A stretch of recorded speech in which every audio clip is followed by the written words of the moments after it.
Livro do Novo Testamento, em nome de Jesus, livro de Mateus, capítulo 14, versículo 22 em diante. Amém? Amém. Para quem não sabe, eu tenho um canal no YouTube, tá bom? E esse canal tem abençoado a vida de muitas pessoas. Mateus, capítulo 14, versículo 22 em diante. Engrandecido é o teu nome. Aleluia. Amém? Mateus 14, 22 em diante. Aí, Marcelo, acompanha pra gente. Engrandecido é o teu nome. E além das pregações que estão lançadas no YouTube, nós sabemos que é o momento da palavra que muda a vida da gente. Amém. E sabemos também que muitos vizinhos ficam atentos para ouvir. Mesmo sem estar participando, os ouvidos estão atentos, esperando o momento da palavra. Verdade, Deus. Então nós acreditamos que Deus é fiel e está em nosso meio, irmãos. E o poder dessa palavra, ele é penetrante como faca de dois gumes. E ele vai onde não possamos entender, mas ele faz o seu papel, porque a Bíblia fala que a palavra dele é fiel, verdadeira e eficaz. Aleluia. Então nós estamos aqui para glorificar o nome daquele que tudo pode. É uma palavra conhecida, Mateus capítulo 14, versículo 22, Jesus anda por cima do mar. Amém? Engrandecido seja o teu nome. E diz a palavra do Senhor, versículo 22. E logo ordenou Jesus que os seus discípulos entrassem no barco e fossem adiante para outra banda, enquanto despedia a multidão. E despedida a multidão, subiu ao monte para orar à parte. E chegando já à tarde, estava ali só. E o barco estava no meio do mar, açoitado pelas ondas, porque o vento era contrário. Mas, à quarta vigília da noite, dirigiu-se Jesus para eles, caminhando por cima do mar. E os discípulos, vendo-o caminhando sobre o mar, assustaram-se, dizendo: é um fantasma, e gritaram com medo. Jesus, porém, lhes falou logo, dizendo: tende bom ânimo, sou eu, não temais. E respondeu-lhe Pedro e disse-lhe: Senhor, se és tu, manda-me ir ter contigo por cima das águas. E ele disse: vem. E Pedro, descendo do barco, andou sobre as águas para ir ter com Jesus. Mas, sentindo o vento forte, teve medo. E começando a ir para o fundo, clamou dizendo: Senhor, salva-me. E logo Jesus, estendendo a mão, segurou-o e disse-lhe: homem de pouca fé, por que duvidastes? E quando subiram para o barco, acalmou-se o vento. Então aproximaram-se os que estavam no barco e adoraram, dizendo: este és verdadeiramente o Filho de Deus. E tendo passado para outra banda, chegaram à terra de Genezaré. Amém? Amém. Louvado seja Deus. Irmãos, pode sentar? Sintam-se na casa do Pai, tenham liberdade na presença de Deus. Que o Espírito Santo de Deus desagrave o nosso entendimento nessa hora. Que toda a persistência diabólica e toda a resistência maligna que tenta roubar o poder da ação dessa palavra na tua mente e no teu coração venha cair por terra em nome de Jesus. O poder dessa palavra é edificante. Nós estamos aqui Aleluia. para estarmos na presença do Deus que é a nossa força e Ele se manifesta através dessa palavra. Amém? Amém. E diz a palavra do Senhor: e logo e ordenou Jesus aos seus discípulos que entrassem no barco e fossem adiante dele a outra banda, enquanto despedia a multidão. A Bíblia fala que Jesus estava anunciando boas novas de salvação. Jesus, como sempre, junto com os seus discípulos, ele estava rodeado de uma grande multidão. E os milagres, os feitos e as maravilhas, os prodígios que Cristo fazia eram tantos que não caberiam no livro, Mateus. Se fôssemos anotar, se fôssemos escrever um livro de anotação, sabe aquela agenda pessoal, Carmelita? Que você, tudo que acontece de bom no dia você anota, tudo que acontece de mal também no dia você anota, é um teu diário pessoal. Se fôssemos fazer um diário de Cristo, não teria livro que caberia. De tanta coisa boa, diaconisa Teresa, que ele fazia diariamente. Uma multidão o seguia, pelos sinais, uma multidão o seguia, por todas as curas, uma multidão o seguia, por todas as palavras de vida que eles lançavam, mas de forma que os escribas e os sacerdotes não lançavam. Ele era destacado, de longe, um homem diferenciado. A Bíblia nos ensina que o Filho de Deus, ele trouxe notório o poder da palavra e o poder do amor. E as curas aconteciam, e a salvação acontecia, a transformação acontecia. Só que no meio dessa pregação em especial, eles estavam na beira do mar. Na beira do mar. E ele catou e disse a Bíblia no primeiro versículo 22, que Jesus ordenou. Se a gente pegar os detalhes, ele pediu por favor. Os discípulos, faz o seguinte, fica no barco aí, quando você tiver tempo, por favor, vai lá para outra banda. A Bíblia fala que ele ordenou. Então ele implicou com autoridade. Entra no barco. Por que será que ele falou entra? Ele pediu com uma certa autoridade. Ele ordenou. Entra no barco e vai. Dos 12 discípulos, existiam 5 que eram pescadores profissionais. Pedro, Tiago, João, André e Felipe. 5 pescadores. De 12, 5 viviam uma vida, ganhavam a vida, o pão de cada dia, o dia a dia, o amor, o suor da vida deles, era através da pesca. Eles conheciam o mar. Eles conheciam a situação do mar. No mínimo, eu imagino que o mar não estava apropriado para entrar. No mínimo, pescadores que olham ao beira do mar, porque já era no cair da noite. Ele olhou e falou assim, olha, o mar não está bom para entrar hoje. No mínimo estava se formando uma tempestade, no mínimo estava um tempo escuro, no mínimo já tinha uma brisa mais forte. Eles anunciaram, eles entenderam um para o outro, o mar não está bom. Sabe quando você tem uma previsão de que algo ruim pode acontecer? Mas aí Jesus, ele ordenou. O que lhe falta, muitas das vezes, é obediência. Mas Jesus, você está me mandando para um lugar que é perigoso. Já aconteceu isso? De Jesus mandar você para fazer algo que aos seus olhos humanos é loucura. Vou nada? Não, ali eu vou morrer ali. Se eu falar de Jesus naquela esquina, no meio do tráfico, eles vão me retalhar. Se eu falar para aquela mulher lá, aquela lata de Jesus salva, liberta, não, aquela mulher que vai me dar um tapa no pé da orelha. Se eu falar para o traficante, se eu falar para o nóia, não é assim que nos dá, né? Então, às vezes, Deus manda a gente fazer algumas coisas que nos dá uma certa aflição. Dá um da Carmelita, entra no hospital, vai lá na UTI, ora por ele porque eu vou levantá-lo. Aí você fala, mas Senhor, é difícil, será que eu vou ter fé para isso? Às vezes não tem umas situações que nos levam a ter medo. Por quê? Porque a gente conhece que um hospital é uma coisa, mas uma UTI é uma ala de emergência intensa. E se Deus está mandando você entrar lá, já é uma situação de fé, não é uma visita cordial. Então, às vezes, a gente não entende por que Deus nos coloca em uma certa, enroscadas que a gente fala, Jesus, não estou entendendo esse caminho. Mas não é para entender, é para obedecer, porque o final é um final de vitória. Irmãos, aleluia. A Bíblia fala que a vontade de Deus ela é boa, a vontade de Deus ela é perfeita e a vontade de Deus é agradável. Ele conhece seu passado, não conhece tipo Luísa Tereza, também conhece seu presente e o futuro, sabe que ele conhece? A Bíblia fala que Deus é onipotente, ele é onipresente e ele é onisciente. Existe algo que ele não possa fazer em favor dos seus? Existe alguma coisa impossível que ele não possa reagir? Na realidade, aqueles discípulos não tinham plena confiança nas ações do Senhor, porque ainda estavam no começo do seu ministério. O que eles viram ali naquele percurso, naquele percorrer do ministério de Cristo, por exemplo, a multiplicação dos pães e dos peixes, eles ainda não estavam tentando entender aquilo. Rapaz, como é que multiplicou tanto pão? Como é que aqueles peixinhos se transformam em alimentam uma multidão? 5.000 pessoas comeram, eu não entendo. Então eles estavam tentando capturar ainda o poder da essência do Espírito Santo na vida de Jesus Cristo. Eles não entendiam o poderio, porque às vezes a gente não consegue entender o tamanho do nosso Deus. Ontem nós estávamos falando de Cristo na minha cozinha e eu falei, o tamanho da tua prova, o tamanho da tua luta, o tamanho da tua dificuldade, o tamanho do teu vale é o tamanho do teu Deus.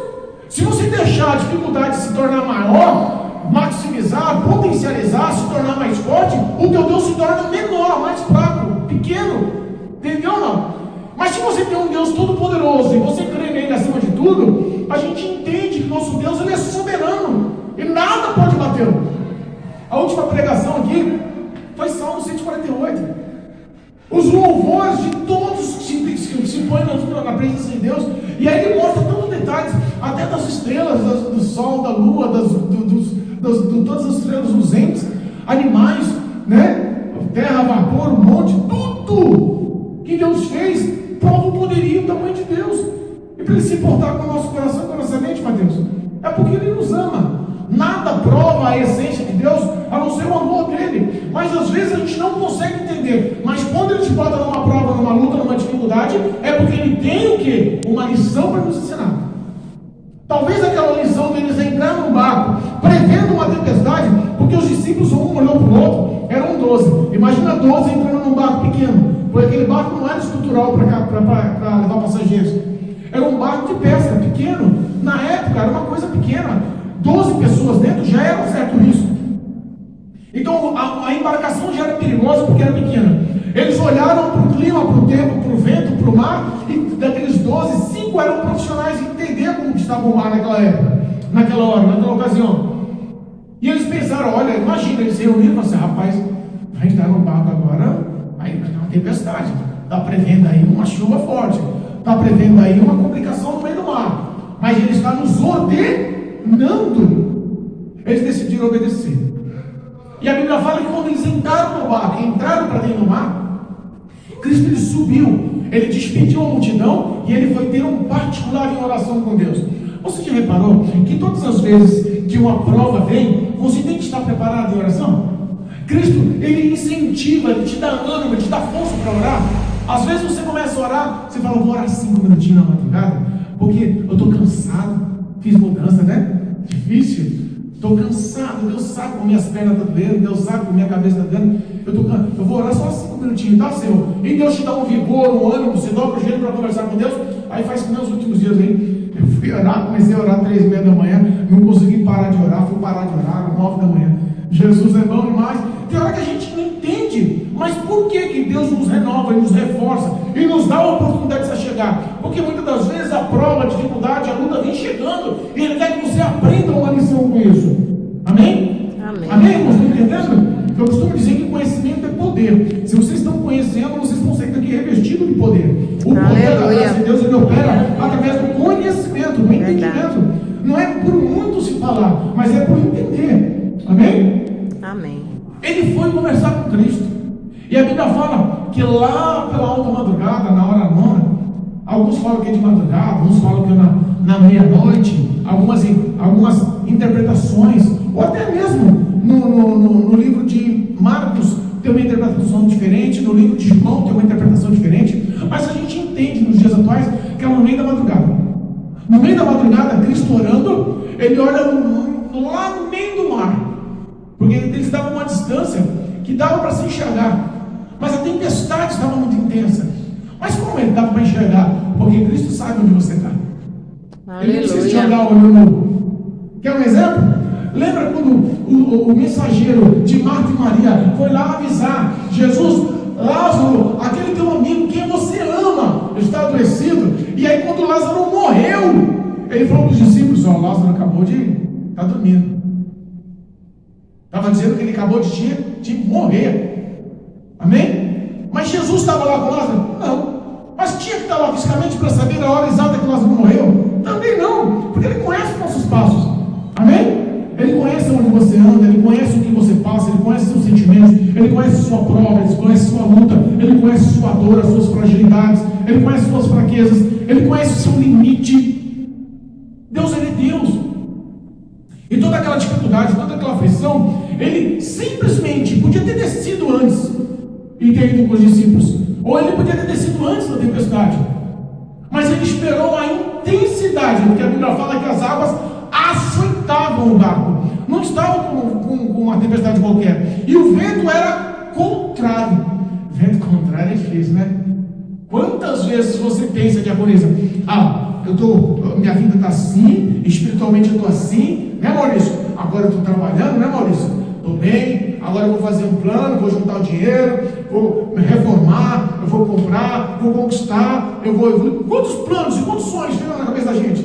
E a gente pensa, vai tudo tal conforme eu estou calculando. Qualquer interveio muda tudo. Qualquer situação complica tudo. Não é situação? Não é assim que acontece? É comum na vida dos brasileiros isso? É comum. Fazemos tantos planos e tantas dificuldades, né? Calculamos e sonhamos e pesquisamos, né? E às vezes não conseguimos. Porque às vezes não depende de nós, depende da ação de Deus. Jesus, ele esperou a madrugada chegar. O vento estava açoitando, batendo naquele barco. Imagina um barquinho daquele rudimentar. Eu vi uma foto, quando tiver a ocasião, eu vou mostrar para vocês, de um barco desse modelo, desse estilo de barco que foi encontrado por arqueólogos naquela região. Gente, particularmente eu, humanamente falando, pastor Assis. Hoje, se eu vejo o barquinho daqui, eu não subo nem terra firme. Se eu estiver no cimento aqui, eu não consigo subir em cima, eu tenho medo de cair daquele barquinho. Rudimentar, Diaconisa Tereza, artesanal, feito à mão, horrível. Daria um cara tinha que ser realmente um grande pescador para entrar no meio do ar, no meio do mar, do oceano, no meio do mar, no meio de altas águas, profundezas das águas, em cima do negocinho rudimentar daquele.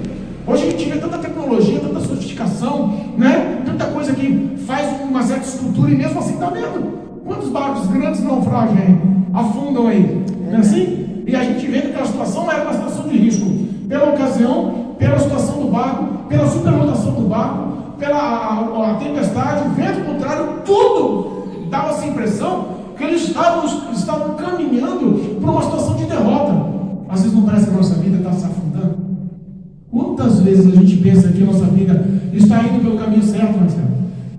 Quantas vezes a gente fala, não, agora vai, de repente vira tudo, o vento fica contrário, você perde o controle, sai da nossa situação, não é assim, Maurício? Uma calúnia que manda, uma palavra de mentira que manda a teu respeito, abala nossas pernas, os nossos sentimentos, a gente acaba bambando, cai na fé, não é assim? Eles entendiam que dava essa impressão que Cristo estava lançando eles numa enrascada. Eles tinham entendido, porque Cristo ordenou, Jesus ordenou que ele entrasse no barco, porque aquela ordenança entrou na mente deles. E eles decidiram obedecer, mas sabiam que estavam indo para uma situação de perigo. Eles tinham essa consciência. Mas mesmo assim, na hora da maior aflição, porque Cristo tomou a ação de ir ao encontro deles na tempestade, na chuva, no vento, no temor, na angústia, porque de longe, Diaconisa Tereza, eu imagino que eles estavam entendendo o sentimento de Pedro, eles estavam entendendo o sentimento de João, porque ele conhecia o temperamento de cada discípulo que estava naquele barco. Ele sabe que muitas das vezes a missionária é muito mais forte em Cristo, mas a Diaconisa Tereza é mais vulnerável. Ele sabe que a resistência do Mateus, espiritualmente na fé, é muito mais forte, mas que o nosso amigo Maurício, ele está novo na fé, está no leitinho, qualquer coisa abala. Não é assim? Então ele conhece cada um, e ele conhecia os sentimentos, ele conhecia a mente, ele conhecia o interior de cada um daqueles discípulos que estavam no barco. E eu acho que ele chegou no limite de todos. Eu acho que ele chegou no limite de todos que estavam naquele barco. Quando ele viu que o pavor dominou todos, que ele viu que todos estavam com medo de morrer, que eles viram que eles estavam perdendo o controle, e aí ele decidiu ir ao encontro. Porque Deus sempre vem no teu limite, e a gente pensa que Deus está atrasado. Ele sempre chega na hora certa. Mas Senhor, por que a hora certa? Porque a hora certa que você aprender uma lição. Talvez se ele chegasse com uma calmaria, eles não entenderiam. E não passariam a entender a manifestação do poder do homem, que eles nem entendiam ainda a multiplicação dos pães. Como é que eles entendiam que a natureza obedecia a Cristo? A Bíblia fala que Cristo começou a andar sobre as águas. Ele foi de encontro. Imagina o que Deus não pode fazer para ir de encontro com você. Você acha que o inimigo pode barrar? Não. Você acha que quem pode barrar? A tecnologia, a ciência, o teu patrão? Quem pode barrar o encontro de Cristo na tua vida? Vizinhos, parentes, amigos? Quantas palavras machucam, Marcelo? Quantos parentes nos falam coisas que ficam gravadas dentro do nosso coração? Você acha que Cristo não conhece o nosso interior? Você acha que Cristo não conhece as nossas dores? E ele foi de encontro no momento da dor. Ele foi de encontro no momento de angústia, porque a Bíblia nos ensina que ele é nosso socorro, é nosso refúgio certo, é nossa torre forte. No momento da dor, da angústia, Mateus, pode ter certeza que você não está só, porque Cristo ele é fiel, e ele foi para mostrar a fidelidade, o poder, a majestade dele para homens que estavam conhecendo ele, para homens que estavam tentando entender quem era o Cristo, o Messias, o Salvador, o Filho de Deus, porque infelizmente tem muita gente que diz que conhece Cristo e nem sabe o que é Cristo, diz que serve ao Senhor e nem entende o que é o amor do Senhor, porque não consegue manifestar, não consegue provar. O próprio Jesus disse que aquele que me ama, guarda no coração os meus mandamentos. Quantas pessoas você ouve falar aí? Pergunta para qualquer um, né, Marcelo? Você ama Deus? Claro que eu amo, Deus está no meu coração, o que importa é Deus. Mas o cara está desobedecendo. O que importa é Deus, mas está mentindo. O que importa é Deus, mas está adulterando. O que importa é Deus, mas está cultuando outros deuses. O que importa é Deus, mas não quer saber de obediência, quer saber de bênção. Não bênção não. Compromisso com Cristo não. Renúncia não. Transformação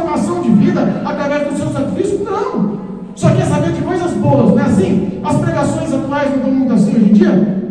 Alguém quer passar a luta que passamos num pequeno ponto de pregação?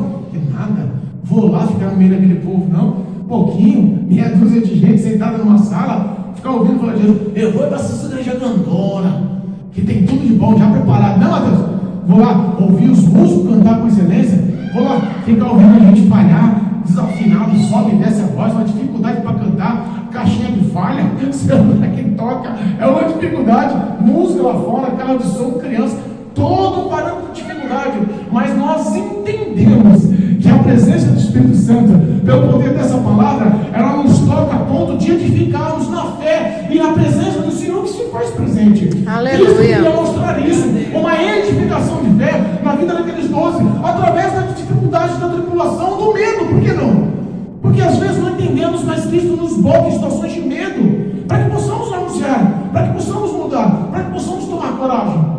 A Bíblia não fala que os tímidos não herdaram o reino dos céus? Às vezes Deus mostra uma situação para que quebramos a timidez. Ou quando você ora e pede fé para Deus, você acha que Ele vai manifestar o dom da fé em você através do quê? De provas. Quando você pede paciência, através de lutas. Ele não vai manifestar de outra forma, a não ser uma situação que leve, que você ganhe aquele talento, aquele dom. Entendeu ou não? E Cristo queria fazer isso com aqueles discípulos. Queriam que eles ganhassem profundidade, intimidade com o Espírito de Deus, confiança. Ele queria que eles começassem a manifestar a sua fé em obras. E essa foi uma ação. A Bíblia fala que quando eles estavam andando no meio do mar, imagina a cena aí, um mar escuro, porque era de madrugada, a tempestade, o vento soprando, assobiando, a água batendo quanto é lado, as águas batendo, sabe aqueles filmes de tempestade que a gente vê? Imagina aquela cena na sua cabeça, um barquinho vulnerável, superlotado, todo mundo apavorado, até os pescadores experientes com medo de morrer, e de repente no meio daquela escuridão, no meio daquele mar, de longe, no meio daquela tempestade, com água batendo pro rosto, para todo quanto é lado, vem uma pessoa andando sobre as águas. Aí o que acontece? Os discípulos morrem de medo e começam a gritar: Maurício, meu Deus, é um fantasma! Tem gente que nem consegue reconhecer a bênção que está aí no teu caminho. Jesus era a salvação deles, Jesus era a vitória deles, Jesus é a transformação, Jesus é a solução para o teu problema, Carmelita. Jesus é a solução para a tua história, Jesus é a solução para a nossa situação, Cristo é a solução para as nossas libertações. Mas às vezes nem conseguimos reconhecer, sabe por quê? Porque o medo está maior que a nossa fé. Meu Deus. O medo está maior que a nossa fé. A realidade é essa. Eles estavam com tanto medo, com tanto pavor. O medo deles morrerem e submergirem, afundarem ali naquele barquinho era tão grande que no meio da tempestade eles não conseguiram enxergar a pessoa de Cristo no encontro deles. Eles só conseguiram enxergar o pavor que estava no coração e refletiu na mente automaticamente um fantasma. Por que um fantasma? No mínimo, cada um daqueles 12 que estavam em cima do barco, eles estavam sendo bombardeados por todos os tipos de dados malignos, satânicos. Ou você acha que o diabo estava de braço cruzado ali contra aqueles discípulos? Por que você acha que esses discípulos foram escolhidos por Cristo? Pessoas imperfeitas, pessoas erradas, pessoas, com todo histórico negativo. Cristo recolheu os discípulos aí. É só Cristo mesmo para recolher. Uns cabras meio doidos, Pedro meio valente, um era ladrão, o outro era, um monte de pessoas bipolares, um monte de pessoas loucas. E Cristo recolheu tudo aquilo que era louco e falou assim: vou fazer de vocês homens diferentes, pescadores de homens. E Cristo faz isso. Ele pega nós, não valemos nada, tira do charco de ouro, do pecado, do erro, do vício, da algema do pecado, da escravização do pecado, transforma, liberta, lava, lapida, dá sabedoria, conhecimento, transforma o nosso ser de dentro para fora. Aleluia. E nos põe sentados no lugar de príncipes, porque Cristo, assim nos amando, Ele faz o sobrenatural por nós. Aqueles homens gritaram apavorados: meu Deus, é um fantasma. Ninguém reconheceu que no meio daquela tempestade era a salvação chegando. Ninguém. E sabe o que é engraçado? A Bíblia fala que Pedro é ousadão, Pedro era o dinâmico, o acelerado. Conhece uma pessoa acelerada assim, ô Carmelita? Conhece, né? Pedro era acelerado, dinâmico. O que ele fez? Senhor, olha o desafio. Os outros discípulos fizeram. Quantos fizeram de 12? Só Pedro. Senhor, se és tu mesmo, permita que eu vá ao teu caminho, ao teu encontro. Permita que vá até o Senhor. Permita que eu siga por cima das águas, porque eu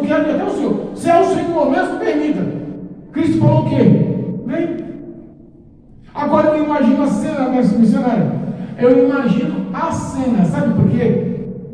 Porque se você olhar no livro de Mateus 16, se não me engano, que fala sobre essa mesma passagem, ou João, que fala sobre essa mesma passagem, nenhum dos outros discípulos que estavam no barco mencionou que Pedro andou sobre as águas. Só em Mateus. A mesma passagem, narrada pela mesma situação, todos sentiram a mesma situação, a mesma coisa, mas nenhum dos outros narraram que Pedro andou sobre as águas. Só Mateus. Por que será?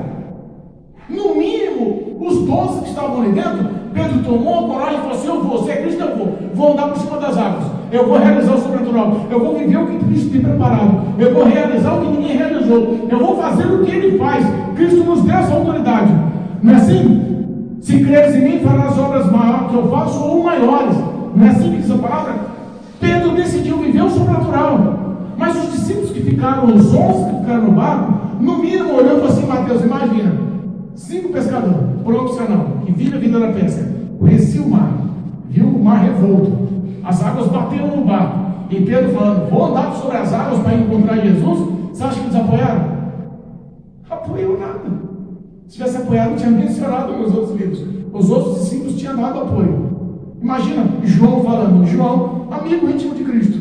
E nessa narrativa eu lembro que Pedro andou sobre as águas. Falou na outra passagem? Não, só um falou. No mínimo os outros pensou: esse Pedro é maluco, você está doido, vai andar sobre as águas, vai morrer. Ah lá, vai afundar. Pisou o primeiro passo, vai afundar. Eu vou dar risada. É ousado, metido, quer ser exibido. Não é assim? Quando o cara não consegue fazer, ele bate de frente com você faz. Você reparou? Já aconteceu assim? Né? Um louvor novo vem para o grupo. Eu sei cantar, não, você não sabe não. O pastor novo me chama um pregador. Não, vou pregar. Não, você não vai não. Porque geralmente o invejoso, que não consegue fazer, que não pode fazer, não quer fazer, tem inveja daquele que faz, que se levanta com atitude para fazer. É ou não é? Aqueles que ficaram no barco olharam e falaram assim: Pedro vai morrer, Pedro vai afundar. Estou vendo Pedro viúvo, estou vendo Pedro no caixão, morto. Imaginaram um monte de coisa ruim. Por quê? Porque não mencionaram os outros livros a saída de Pedro do barco. Mas a Bíblia fala que Pedro andou sobre o mar. Fala quantos passos? Não. Fala qual a distância? Fala quanto tempo? A Bíblia fala que quando o vento bateu nele, ele já estava de longe, porque eles confundiram Cristo, que era um fantasma, de longe. E Pedro, Jesus no meio parou e falou: pode vir, Pedro. Porque se ele falasse: não, deixa que eu estou indo ao teu encontro, você vem, a gente se encontra, não. Ele falou: pode vir. Então quer dizer que Cristo parou sobre as águas. E Pedro começou a andar. E quando ele sentiu o vento forte, que ele sentiu medo, que o vento bateu, a dificuldade chegou, ele começou a afundar. E a Bíblia fala que logo Cristo o segurou e levantou. Então quer dizer que ele tinha caminhado muito sobre as águas, e de pertinho Cristo logo o socorreu. Quando ele afundou, ele já tinha vivido sobrenatural. Faça o que ninguém faz. Todo mundo faz, mas você quer ser o destaque. Todo mundo vive uma rotina, mas você quer sair dessa rotina. Todo mundo vive uma situação que é aplausível e que é aconchegante, mas quebra essa rotina em nome de Jesus. Faça o que ninguém faz. Todo mundo vai fazer uma consagração de 1 hora, faça de 12 horas. Todo mundo vai fazer uma oração por dia, ore 3 vezes ao dia. Todo mundo vai fazer o quê? Vai fazer uma campanha de evangelização, só vai entregar folhetos, vá na evangelização, faça visita nos lares, vá nos hospitais, vá em presídios, faça o que ninguém faça. Muda a sua ação, saia da mesmice, dessa rotina comodista e faça o diferencial. Mas pastor, aquele homem ali, não sei se aquilo não merece não, esse cara não aguenta nem ouvir, o cara é torto, não tem jeito. Faz, porque quem dá jeito é Deus. Quem muda é Deus. Quem transforma é Deus. Nós temos exemplo de pessoas, por exemplo, o Maurício. O Maurício é um ponto de vitória. Eu sempre boto o Maurício nessa, né? O Maurício, para mim, é um ponto de vitória. Verdade. O Maurício está aqui porque Cristo trouxe o Maurício aqui. É um homem que está sendo lapidado, transformado, ficando cheio de fé, tendo particularidade com Deus, vida com Deus, mas ele teve a ação de sair do barco. Ele saiu daquela rotina que ele vivia. Eu falei: quer saber outra coisa? Não vai dar certo. Se eu continuar aqui, eu vou ter um risco de morrer. Então eu vou decidir confiar e voltar sobre as águas. Não foi assim, Maurício. Por isso que o Maurício hoje está aqui nesse caso, na casa de oração, buscando a presença do Senhor, aceitou Jesus como Senhor e Salvador. Então, quando a gente vive uma rotina, uma mesmice, a gente não consegue viver o sobrenatural. Não consegue viver o que Deus tem preparado para a gente. É por isso que muitas das vezes você tem que se aprofundar, depender. Chega de água na canela, chega de água no joelho, chega de água no quadril, chega de água no peito. Mergulhe na presença do Espírito de Deus, confie que Ele vai te sustentar, confie que Ele vai realizar o que você não consegue, porque Cristo é poderoso sobre a sua vida. Foi para isso que Ele nos instituiu, para confiarmos nele. O medo dá uma consequência de penalidade. Quando você tem medo sobre qualquer coisa, pode ter certeza que o intuito do medo é gerar uma penalidade no seu subconsciente. Eu tenho medo porque eu vou perder, eu tenho medo porque eu vou, sabe? Então dá um pesar. Pedro decidiu romper essa rotina. Pedro decidiu viver o que ninguém viveu. Muitos podem ter criticado, esse cara é maluco, podia ter morrido, mas ao mesmo tempo, imagina, no outro dia, ele tomando café, comendo o seu pão com beijo na beira da praia, e falando, rapaz, você não tem noção de como é gostoso andar sobre as águas. Alguém mais podia falar isso? Algum discípulo podia falar isso? Ninguém podia falar isso, a não ser o próprio Jesus Cristo e Pedro, que decidiu sair do barco e realizar o que ninguém queria realizar, porque o medo da vida deles sobrepôs a fé. Pedro decidiu viver pela fé, em nome de Jesus, sai da mesmice.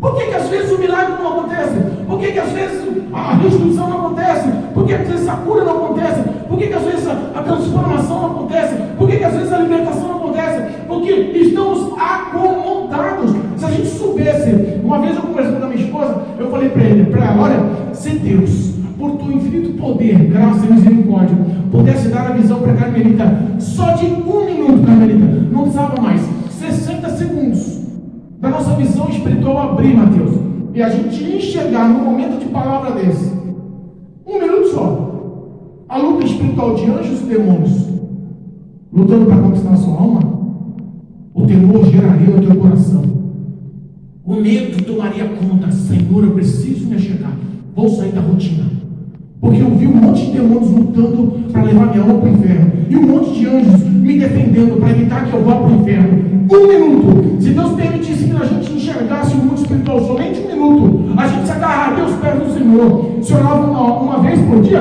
e orar 10 vezes por dia, porque o temor ia crescer. Eu quero aprender, conhecer, eu quero me aprofundar, eu quero, sabe, a necessidade de Cristo ia gerar em nosso coração uma intimidade muito maior.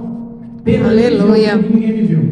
Pedro, ele fez o que ninguém fez, por mais que ele tenha sido socorrido, mas ele foi um audacioso, e Cristo catou e repreendeu ele, homem de pequena fé. Mas responda se Pedro tivesse muita fé. Se Pedro era de pequena fé e andou sobre as águas, e os outros 11 que ficou no barco, quem que era? Nada. Entendeu ou não?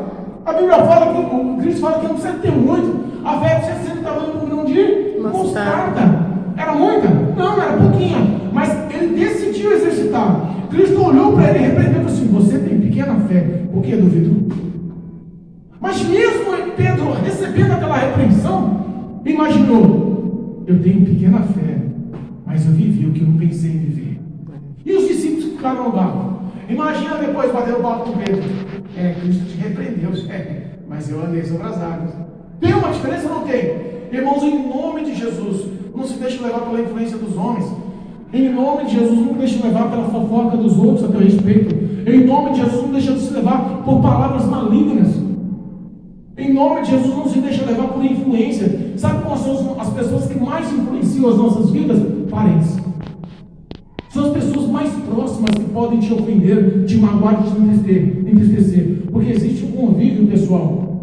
Então não deixe que a influência de homens possam tirar a tua fé, possam matar a sua intimidade com Cristo, possam roubar a tua paz. Pedro, ele teve um relacionamento com Cristo de uma forma tão grande, que quando ele foi convertido, por todos os erros e falhas e todos os pecados, e até pela renúncia, que ele renunciou a Cristo por 3 vezes. Mas a Bíblia fala que depois que Pedro foi convertido, teve um coração curado, teve um coração sarado, teve um encontro, uma dependência com Deus de uma forma grande. Sabe o que aconteceu? Até a sombra dele curava. E Cristo colocou ele como líder dos discípulos. Tem diferença ou não tem? Prefere ficar na mesmice? Prefere seguir na carruagem, todo mundo está andando? Porque hoje parece que o errado se tornou certo. Parece que inverteu os valores, Marcelo, né? Parece que o mundo oferece tantas coisas bacanas, tantas coisas legais, tantas coisas gostosas, favoráveis, que a minha carne às vezes grita, quero, eu desejo, eu vou participar, porque o diabo quer fazer isso, porque isso vai gerar pecado, e o pecado é a única coisa que te afasta de Deus, é a única coisa que bloqueia o homem de Deus, o homem para com Deus, é o pecado, nada mais isola o homem de Deus, e é isso, o diabo quer influenciar tudo que é errado como certo, para que você atenda e pratique e gere pecado. Era ou não é? É a realidade do mundo. O mundo já é maligno. O que a gente vê aí, ó, são festas que atraem multidão. Imagina se um terço daquelas pessoas que participaram dessas festas hoje aí, que estavam no funk, que estavam no narguile, na maconha, no cigarro, na cerveja, um terço delas estivessem aqui, glorificando o nome do Senhor. Não precisava de tudo, só um terço. Essa sala estava como? Lotada. Porque não dava para passar de hoje. Eu falo, hoje foi um dia típico nesse bairro. Um terço das pessoas que estivessem aqui, Marcelo, Jesus tinha mudado a vida de muitos, porque o poder dessa palavra impactar a mente e o coração, não porque eu estou pregando, mas porque o Espírito Santo de Deus tem o poder de convencer o homem do pecado. O Espírito Santo de Deus tem o poder de transformar a vida do ser humano. Nada pode mudar a vida do ser humano. Homem não vive, não muda a vida do ser humano. Eu posso falar para você em 10, 15, 20, 30 anos, 50 anos da minha vida sobre Jesus. Se não houver a intercessão do Espírito de Deus, não tem valor. Se não houver a intercessão do Espírito Santo de Deus, não tem efeito. Não tem nada que valida a vida do homem a intimidar-se com Deus sem o intercessor do Espírito Santo de Deus. Você não consegue nada, Maurício, sem Deus. O próprio Cristo diz: sem mim nada podeis fazer. Jesus é bom. Eles estão arriscando a própria vida aí, ó, e colocando a vida dos outros em risco também. Essa é a influência do diabo. Às vezes o diabo, ele fala 10 verdades, Mateus, para te convencer de uma mentira. Mas aquela mentira dele é tão forte, tão poderosa, que te afunda. Veio para matar, veio para roubar e veio para destruir. Uma só mentira pode te levar às 3 ruínas de uma forma muito grande. Entendeu ou não? Então, em nome de Jesus Cristo, em nome de Jesus, saia da rotina. A mensagem hoje é para que você saia dessa mesmice. A verdade, a mensagem hoje é para que você entre no mundo de confronto pessoal. A mensagem hoje é para que você entenda o que é certo para se fazer e pratique. Não só seja ouvinte, mas seja praticante dessa palavra. Porque às vezes tem muitas pessoas que estão em casa, através do YouTube, que estão me ouvindo agora, que entendem essa palavra, que já ouviram essa palavra, que conhecem essa palavra, mas não conseguem sair da mesmice. Sabe que tem que congregar, mas hoje eu não vou não. Eu senti no meu coração que hoje eu não vou para a igreja. Estou cansado, estou fatigado, estou estressada. Eu senti. Você acha que ela teria essa mesma ação se ela falasse com o patrão dela? Liga para o patrão dela logo de manhã e fala: patrão, hoje eu senti no meu coração que não ia trabalhar não, porque eu estou triste. Ela ia fazer o quê? No mínimo ser uma desempregada. Espiritualmente, a situação é tão escassa da verdade para com Deus, que as pessoas dão desculpa, porque pensam que Cristo é uma coisa de segundo plano. Meu Deus. E a realidade não é essa. Verdade, meu Pai. Ou você coloca Jesus em primeiro lugar no teu coração, ou você aprende a exercitar a sua fé, ou você pratica essa fé, porque a Bíblia fala que a fé é sem valor, sem obras não tem valor algum, ela é morta, não tem validade alguma. Ou você vai continuar numa mesmice, e a tristeza vai continuar dominando o teu coração, as dores vão continuar dominando o seu corpo, a falta de fidelidade, a traição, os vícios, toda a infelicidade, toda a destruição, o desemprego, tudo que está acontecendo na sua casa vai continuar igual. Depende da tua decisão, é o ato de decisão. Ou eu creio em Jesus e pratico, ou eu estou em cima do muro e achando que está bem. Mas quem está em cima do muro, Mateus, no final do caminho, já está condenado. Porque não existe 3 caminhos, existe 3 caminhos? A Bíblia fala que existem 2 caminhos. E o caminho largo é aquele que muitos entram, mas o final é a destruição, é a condenação, é a morte. Então, em nome de Jesus, saia dessa dúvida. Sai de cima do muro, pratica a tua fé, saia da mesmice, volte a orar como orava, volte a ler a palavra como lia, dê liberdade ao Espírito Santo de Deus, não extinga o poder do Espírito sobre a tua vida, porque tem muita gente que está preferindo acreditar em homens, em profecias, em fábulas de homens, e esquece da manifestação do maior poder que existe sobre a face da terra, que é a palavra de Deus.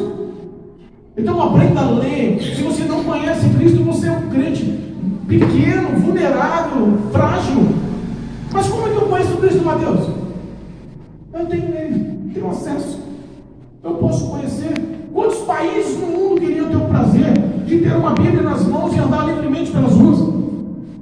Será que na Coreia do Norte eles teriam o prazer de colocar uma Bíblia debaixo do braço, Carmelita, e vir de casa para cá com a Bíblia nas mãos?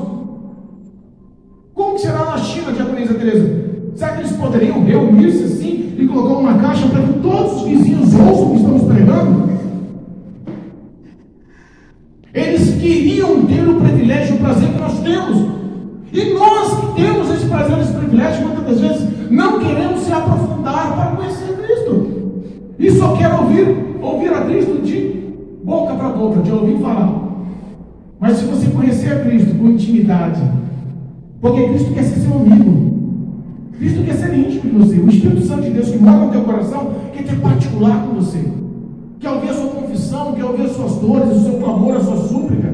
Eu nem sei o que está passando dentro da sua casa, mas eu sei que Deus Todo-Poderoso hoje tem a solução. E eu costumo dizer que o dia de agora, esse momento é o mais importante na sua vida, porque o Espírito Santo de Deus pode entrar dentro da tua casa, transformar a tua história, trazer a novidade que você está esperando, a resposta que você já chorou pedindo para Deus. Exercite a sua fé, saia dessa rotina, saia dessa mesmice e se confronte nos painéis de mudança. Transforme a sua vida com ações, pratique essa palavra. Cristo te ama e quer manifestar o seu poder através da sua ação de fé. Em nome de Jesus, saia do barco, viva o sobrenatural de Deus, pratique, em nome de Jesus. Eu profetizo transformação, libertação, profetizo mudança, novidade sobre a vida de vocês. Nós estamos aqui simplesmente para ouvir, porque a Bíblia fala que a fé vem pelo ouvir e ouvir a palavra de Deus. Eu decreto em nome de Jesus, eu profetizo em nome de Jesus, que você receba, Carmelita, uma injeção de fé na veia. Sai daqui revigorada, em nome de Jesus. Que a unção de fé lá de Abraão desça sobre a vida da Diaconisa Teresa. Que a fé que Josué teve ao tocar naquelas águas do Jordão se abrir, cai sobre a vida de Mateus. Que a fé de Davi, ao enfrentar o Golias, gigante que atemorizava por 40 dias o povo de Deus, os israelitas, cai sobre a vida de Manuel, do Maurício, não, do Jesus, Mateus, eu sou bom de nome demais. Em nome de Jesus. Existem grandes homens e grandes heróis da fé, grandes mulheres e grandes heróis da fé que a Bíblia nos ensina, que o exemplo deles siga nossas vidas, que nós possamos nos especializar em sermos imitadores desses grandes heróis da fé. Porque no passado era fácil, no passado era difícil, hoje é fácil. Imagina, Isaías foi morto, cortado ao meio, de cabeça para baixo. Imagina você, para honrar sua fé, tem que ser morto assim. Paulo foi decapitado. A gente vê a morte de alguns dos grandes heróis da fé e fala: Senhor, esses eram crentes. Eu estou devagar para ser crente perto de um homem desse. Então, em nome de Jesus, que a inspiração do Espírito Santo de Deus, que atuou sobre a vida desses grandes heróis da fé, que gerou sobre a vida deles fé e transformações heróicas, possa gerar sobre a sua vida, porque o Espírito Santo é o mesmo. Ou Deus perdeu o poder? Passou-se há centenas de anos, é muito tempo, Maurício. Será que Deus, Mateus, será que ele perdeu o poder? Será que ele foi se enfraquecendo? Será que o Espírito Santo perdeu a autoridade, perdeu a graça? Será que ele só atuava no tempo de Abraão? Noé, atuou no tempo de Noé.